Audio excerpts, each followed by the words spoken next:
आज थोड़ा सा देर हो गया वीडियो बनाने में। देखिए इसको कुछ इस तरीके से समझें, मैं इसे कॉम्प्लिकेटेड ना करते हुए इजी मेथड बता रहे हैं केवल समझने के लिए। कि जैसे ये लाइनें हैं, यानी ये जो लाइन है जिसे हमारा चौड़ाई और ऊंचाई, यानी ऊंचाई जो होता है जैसे वर्टिकल ये हो गया और चौड़ाई ये हो गया यानी हॉरिजॉन्टल। तो ये वर्टिकल हो गया और ये हॉरिजॉन्टल हो गया, जो टीवी की साइज़ होती है। अब ये टीवी के साइज़ के अनुसार इसमें जैसे एक लाइन होता है और लाइन में पिक्सल होते हैं।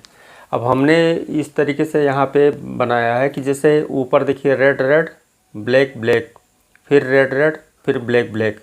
अब इसमें इसको इस तरीके से देख लें जैसे ये ए है और ये बी है। अब इसमें जो ऊपर से लाइनें आ रही हैं, तो जितना ये रेड रेड है ऊपर वाली, तो ये 3 एक हो गया। फिर उसके बाद फिर जितना ऊपर से आ रहा 3 एक हो गया।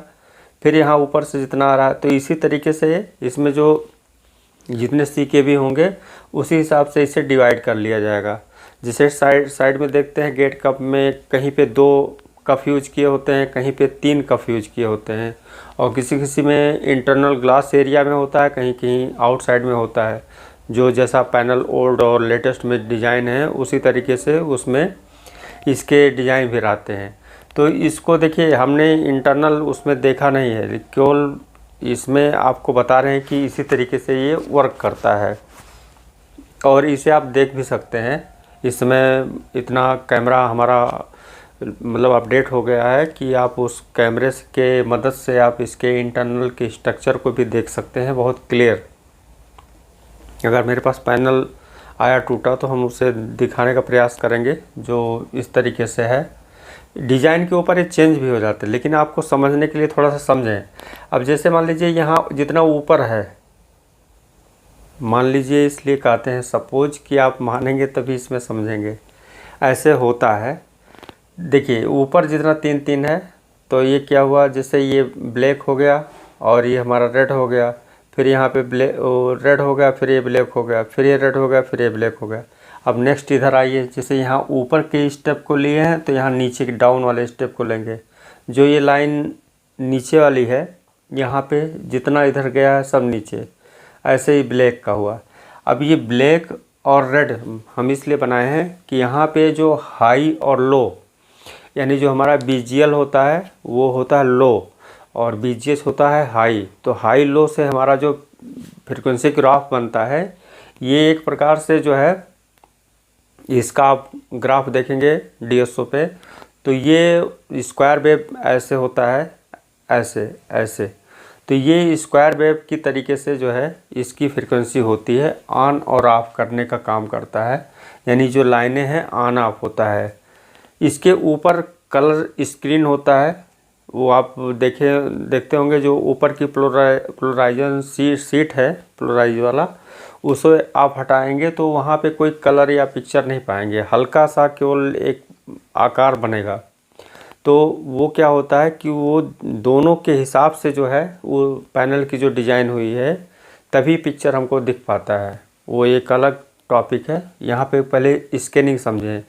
जैसे हमारा ब्लैक एंड वाइट में 15,625 की जो स्कैनिंग होती है, तो उसमें लाइन होती है डॉट डॉट डॉट। आप बहुत उसको ध्यान से देखेंगे उसके स्क्रीन पे सीआरटी के, तो ऐसे ऐसे स्क्रीन पे जो लाइनें बनी हैं 625 इधर ऊपर से नीचे वर्टिकल और 15,625 ये, तो ऐसे और ऐसे, और बीच में जो ब्लॉक बनता है तो ऐसे। जैसे उसमें एनालॉग मेथड था और इसमें डिजिटल मेथड है। और डिजिटल में जानते ही हैं आप कि ब्लॉक के हिसाब से जो है हमारा जितने भी इमेज बनते हैं डॉट डॉट डॉट डॉट, तो हर डॉट गोल नहीं होता है, उसमें चौकोर जैसा होता है, मतलब 4 खाने। उसी हिसाब से इसकी जो फ्रीक्वेंसी रन करती है वर्टिकल ग्राफ की तरह ऐसे। तो ये स्क्वायर वेव हमारा ये 30 यानी 30 हर्ट्ज़ के बराबर होता है, लो फ्रीक्वेंसी होती है ऑन ऑफ। हम इसको डीएसओ पे दिखाएंगे तब क्लियर हो जाएगा। अभी आप इसको समझें। अब इसमें क्या होता है कि जैसे यहाँ जो सप्लाई बन रही है बीजीएच, बीजीएल या जो भी एबीडीडी, अब यहाँ पे अगर कुछ भी बात होगा यहाँ पे इसमें, तो ये तुरंत क्या होगा, प्रोटेक्ट हो जाएगा, प्रोटेक्शन में चला जाएगा। क्यों? क्योंकि आपका जो ये लाइन आ रहा है BGL और BGH, इसी से ये लाइनें ड्राइव होती हैं और ये इनकी जो सेंसिंग फीडबैक है उस IC को मिलता है। इस IC को जैसे ही एक फिक्स एम्पियर यानी जो इसकी स्कैनिंग होती है उस हिसाब से ड्रॉप होता है वोल्टेज, तो वोल्टेज यहाँ पे जितना यहाँ पे लाइन है लोड है उसी के अनुसार यहाँ पे सेंस फिक्स रहता है। उससे ज़्यादा भी कहीं पे हुआ कुछ यानी वोल्टेज ड्रॉप हुआ तो ये तुरंत समझ जाएगा कि आगे कुछ मामला है। तो यहाँ पे ये जो है इसकी सुरक्षा को देखते हुए ये सारे वोल्टेज को जनरेट करना बंद कर देगा ये IC। तो क्या होगा कि फिर आपको ये देखना होगा कि इसीलिए देखा जाता है कि मल्टीमीटर को प्रॉब को लगा कर रखे रहिए BGH पे, और जैसे टीवी ऑन करिए तो देखिए हल्का सा वोल्टेज फ्लैक्चुएट होता है, तुरंत बंद हो जाता है माइक्रो नैनो सेकंड में। तो इसका यही प्रूफ है। अब इसमें क्या होता है कि जैसे यहाँ ये लाइन, मान लीजिए ये लाइन इससे शॉर्ट हो गई, ऐसे यहाँ पे पिक्सल शॉर्ट हो गया।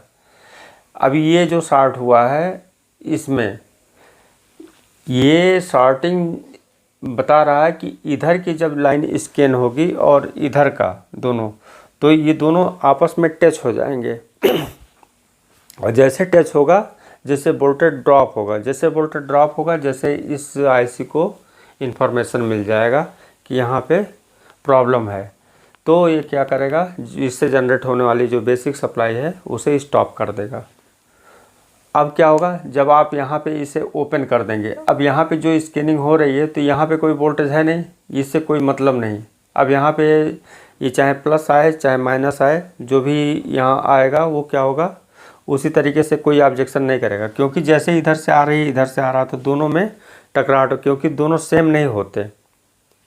तो इसलिए ये प्रॉब्लम जो है अक्सर आता है। तो ये प्रॉब्लम को दूर करने के लिए लोग शॉर्ट किलर भी यूज करते हैं। शॉर्ट किलर जैसे मान लीजिए ये लाइनें हैं आपका, यहाँ पे जैसे ये यहाँ से निकला हुआ है ये लाइन और इसकी शॉर्टिंग यहाँ पे है, यहाँ पे। तो आप जब किसी वोल्टेज से इसको जो है शॉर्टिंग को दूर करने का प्रयास करते हैं तो यहाँ से और यहाँ से यानी ये लाइन और ये लाइन दोनों में सप्लाई देते हैं तो स्पार्क होता है। स्पार्क होता है तो यहाँ पे ये अगर हल्का सा स्पार्क है तो ये ओपन हो जाएगा यानी फ्री हो जाएगा, तो आपका ये टीवी ओके हो जाएगा।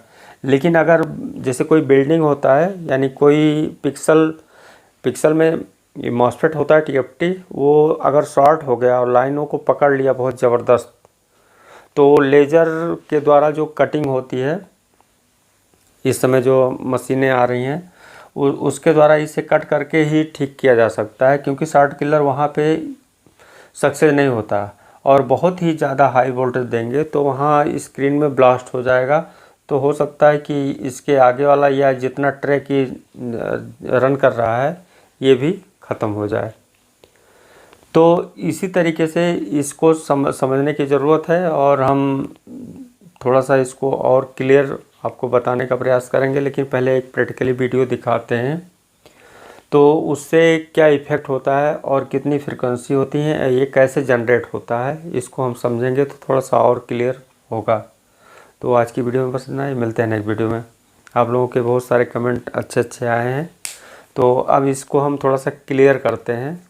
और इसका जो ये CKB है, जितने भी लैंग्वेज में लिखे जाते हैं, जैसे गेट ड्राइव होता है BGL BGH, ऐसे यहाँ पे ये हाई और लो होता है। जैसे आप देखते हैं LG या और सब में HC लिखा होता है और LC लिखा होता है। तो HC मतलब हो जाता है हाई क्लॉक, C मतलब क्लॉक और H मतलब हाई और L मतलब लो और फिर C मतलब क्लॉक। तो यानी हाई क्लॉक लो क्लॉक, और क्लॉक इसी को दर्शाता है। ये जो हमारी एक जैसे देखते हैं घड़ी में टिक टिक टिक चलता रहता है, तो एक पल्स है ये। अब ये पल्स जो है ऐसे चलेगा, तो ये जो ऊपर वाला है ये हो गया हमारा BGH, ठीक। फिर ये नीचे आया, ये हो गया हमारा BGL। तो एल सी का जो कहे हैं एल सी, तो ये हो गया हमारा लो क्लॉक, और ये हो गया एच सी। एच सी मतलब हो गया हाई क्लॉक।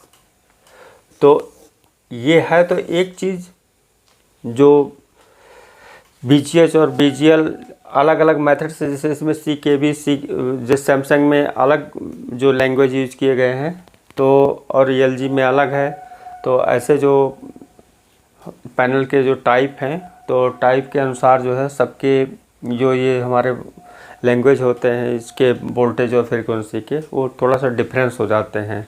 और जब आप एक किसी को समझ लेंगे तो आपके लिए बहुत आसान होगा, क्योंकि यही चीज़ें वहाँ पे दूसरी तरीके से लिखा रहेगा, तो आपको वो भी क्लियर समझना ज़रूरी है कि वो है क्या, उसका काम क्या है। जैसे STB ये क्या है और CPB1 क्या है, तो इन सबको जब क्लियर आप समझेंगे तो वो चीज़ें स्पष्ट हो जाती है, और उससे किसी प्रॉब्लम को सॉल्व करने के लिए बहुत ही तेज़ हमारा माइंड काम करता है।